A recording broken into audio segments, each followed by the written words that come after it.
Waste Bengal के 24 परगनाज में जल्द ही ऑयल ड्रिलिंग स्टार्ट होने वाली है।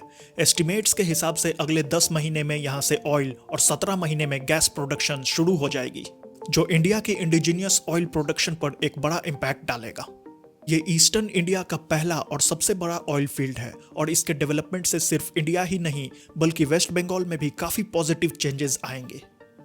इस ऑयल फील्ड की खोज 2018 में ही हुई थी और 2020 में इसको उस वक्त के oil and natural gas minister Dharmendra Pradhan ने इनॉग्रेट किया था, पर तब से आज तक ये सिर्फ एक टेस्टिंग साइट ही बनकर रह गई, क्योंकि वेस्ट बंगाल गवर्नमेंट ने यहाँ ड्रिल करने के लिए PML या पेट्रोल माइनिंग लीज नहीं दी थी।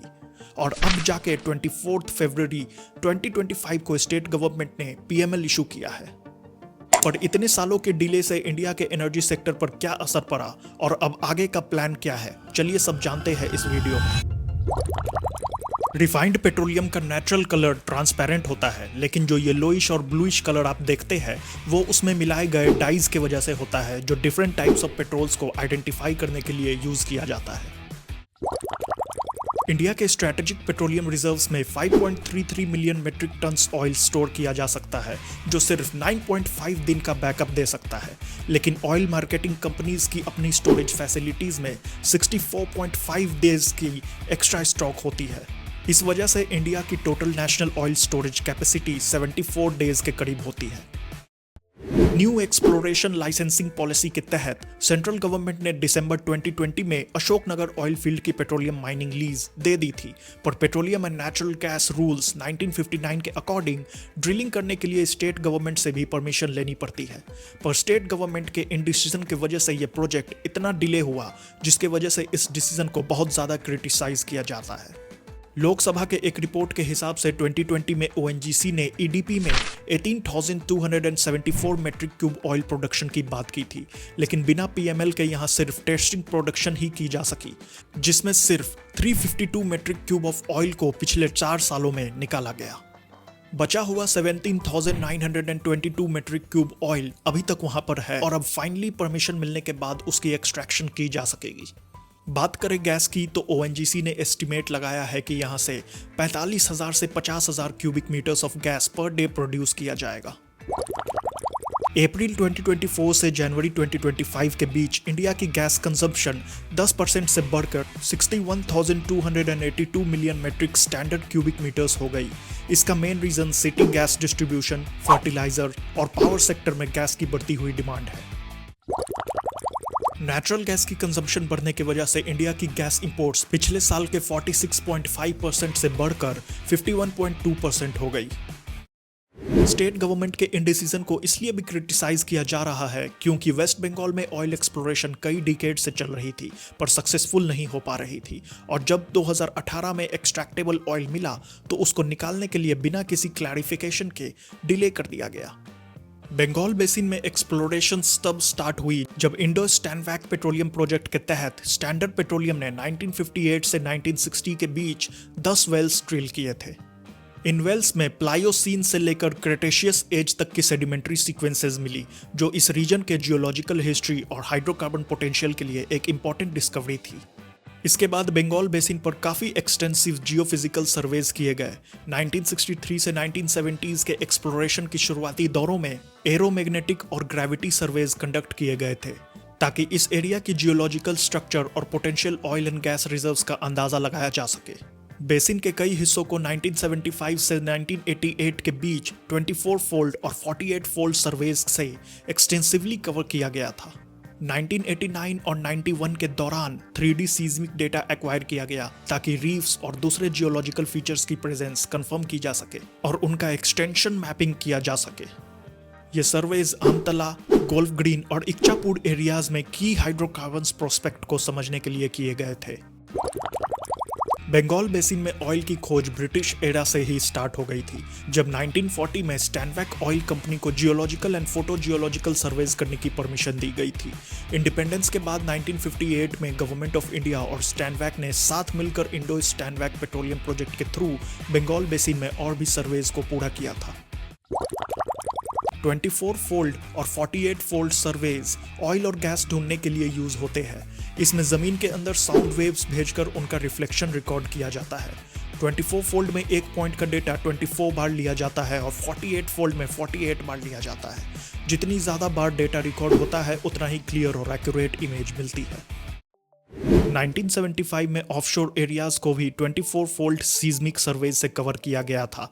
इसके बाद 1979 से 81 के दौरान ऑफशोर एरियाज और सुंदरबन एस्चुरीज में एक एडिशनल सीडीपी सर्वे कंडक्ट किया गया था। इन सारे सर्वेज के बेसिस पर बंगाल बेसिन को कैटेगरी 3 में रखा गया, क्योंकि इनिशियली ड्रिल्ड कुछ वेल्स में हाइड्रोकार्बन्स के ट्रेसेस मिले थे। ये कैटेगरी ऑफ बेसिन्स क्या होते हैं इसके ऊपर मैंने डिटेल्ड वीडियो बनाई है जो आपको आई बटन में मिल जाएगी। साथ में अगर वीडियो पसंद आए तो एक लाइक और सब्सक्राइब जरूर कर दे। ये आपके लिए एक सिंपल सा काम है पर मेरे लिए एक बड़ा मोटिवेशन है, और आप चाहे तो सुपर चैट्स के थ्रू मुझे सपोर्ट भी कर सकते हैं। Bengal basin total 89,000 square kilometre area cover करता है, जिसमें से 57,000 स्क्वायर किलोमीटर ऑन लैंड है और 32,000 स्क्वायर किलोमीटर ऑफशोर एरिया में आता है। ओएनजीसी को बंगाल बेसिन में एक्सप्लोरेशन की परमिशन 2009 में मिली थी और 2014 में यहाँ फर्स्ट राउंड ऑफ एक्सप्लोरेशन खत्म हुआ था, जिसमें कुछ खास हाथ नहीं लग पाया था। पर 2018 में ओएनजीसी ने एक ब्लॉक में 2300 मीटर्स गहराई में ब्रेंट क्रूड ऑयल जैसा क्रूड ऑयल खोज निकाला था, जिसकी एपीआई ग्रेविटी 40 to 41 थी। ये वही क्वालिटी का ऑयल था जैसा इंडिया के सबसे बड़े ऑयल फील्ड मुंबई हाई का है। पेट्रोल सिर्फ गाड़ी या प्लेन्स में ही नहीं यूज होता है, बल्कि paint, medicine, plastic, tyres, fertilisers, even toothpaste भी पेट्रोलियम बेस्ड प्रोडक्ट्स होते हैं। पीएमएल मिलने के बाद ओएनजीसी अब बंगाल में लार्ज स्केल एक्सपेंशन की तैयारी कर रहा है। कंपनी ने नॉर्थ 24 परगनाज में 13, साउथ 24 परगनाज में 3, नाडिया में 1 और ईस्ट और वेस्ट मेदिनीपुर में 5 ड्रिलिंग साइट्स आइडेंटिफाई किए हैं। काम तेजी से चल रहा है, जिसमें लैंड लीजिंग और साइट प्रिपरेशन कई जगहों पर लगभग कंप्लीट होने वाला है। साथ ही चपाटला ग्राम पंचायत और भगवानपुर 2 ब्लॉक में एडिशनल लैंड एक्विजिशन भी चल रही है। हर ड्रिलिंग साइट के लिए लगभग 5 एकड़ लीज लैंड की जरूरत होगी। ओएनजीसी ऑफिशियल्स का कहना है कि जो रिजर्व्स आइडेंटिफाई किए गए हैं वो 2500 से 6000 मीटर की गहराई पर है, और फुल स्केल एक्सट्रैक्शन तभी शुरू होगा जब पूरी तरह से असेसमेंट कंप्लीट हो जाएगा। फील्ड डेवलपमेंट प्लान अप्रूव होने के बाद ऑयल प्रोडक्शन अगले 10 महीने में शुरू होने की संभावना है, जबकि गैस प्रोडक्शन लगभग 17 महीने में एक्सपेक्टेड है। इनिशियल प्रोडक्शन के साथ ही इस बेसिन के पोटेंशियल को फुली यूटिलाइज करने के लिए यहाँ और भी एक्सप्लोरेशंस और एनहांस्ड ऑयल रिकवरी की जा सकती है। ओएनजीसी अब नए टेक्नोलॉजी, खास करके एआई और मशीन लर्निंग के मदद से ऑयल एक्सप्लोरेशन और ड्रिलिंग में बहुत बड़ा रेवोल्यूशन लाने की तैयारी कर रहा है। ऑयल और गैस सेक्टर में जो ट्रेडिशनल एक्सप्लोरेशन अप्रोच यूज होती है वो काफ़ी महंगी, रिस्की और परफेक्टली एक्यूरेट नहीं होती थी, क्योंकि ये ज़्यादातर ह्यूमन फील्ड वर्क पर डिपेंड करता है। अगर ड्राई होल्स ड्रिल हो जाए जिसमें ऑयल या गैस ना मिले तो यह कंपनीज के लिए बड़ा फाइनेंशियल लॉस होता है। जियोलॉजिकल असेसमेंट, ड्रिलिंग और टेस्टिंग में जो इन्वेस्टमेंट होती है वो तब बेकार चली जाती है जब वेल एक्सपेक्टेड रिजल्ट नहीं देता। ड्राई होल्स उन वेल्स को कहा जाता है जो ऑयल और गैस ढूंढने के लिए ड्रिल किए जाते हैं, लेकिन एंड में वहां से एक्सट्रैक्टेबल हाइड्रोकार्बन्स नहीं मिलते। इस प्रोसेस में भारी इन्वेस्टमेंट लगती है और अगर वेल ड्राई निकले तो कंपनीज को बड़ा फाइनेंशियल लॉस होता है। 2015 में शेल ने अलास्का के आर्कटिक ओशियन के चकची सी में $7 बिलियन की ड्रिलिंग की थी, जिसे बर्गर जे वेल कहा गया। लेकिन बाद में पता चला कि वहां जो ऑयल और गैस है वो कमर्शियली एक्सट्रैक्टेबल नहीं है। इस वजह से शेल को भारी नुकसान उठाना पड़ा और उन्हें अपनी ड्रिलिंग ऑपरेशंस बंद करनी पड़ी। ओएनजीसी ने अपनी एक्सप्लोरेटिव और ऑपरेशनल एफिशिएंसी बढ़ाने के लिए एआई और मशीन लर्निंग टेक्निक्स को गुजरात के Gandhar oil field Cambay basin Bharuch में डिप्लॉय किया है। यह फील्ड 35+ ईयर्स से प्रोडक्शन में है और इसका एक कॉम्प्लेक्स हिस्ट्री रहा है, जिसमें ऑयल, गैस और वाटर इंजेक्शन इन्वॉल्व्ड है। इस प्रोजेक्ट में स्पेशियो टेम्पोरल लर्निंग का यूज किया गया है, जो एक मशीन लर्निंग एल्गोरिदम है जो पोरस मीडिया में फ्लूइड फ्लो को समझने के लिए डिजाइन किया गया है। यहाँ न्यूरल नेटवर्क्स, टेक्निक्स और मॉडल ट्रेनिंग का यूज करके 98% एक्यूरेसी तक का हिस्ट्री मैचिंग और प्रोडक्शन फोरकास्टिंग अचीव किया गया है। इसी तरह का टॉप डाउन रिजर्वॉयर मॉडलिंग अब ओएनजीसी के वेस्टर्न ऑफशोर में स्थित हीरा फील्ड के लिए भी प्लान किया जा रहा है, जो दिखाता है कि ये एआई ड्रिवन अप्रोच और भी बड़े स्केल पर अप्लाई की जा सकती है।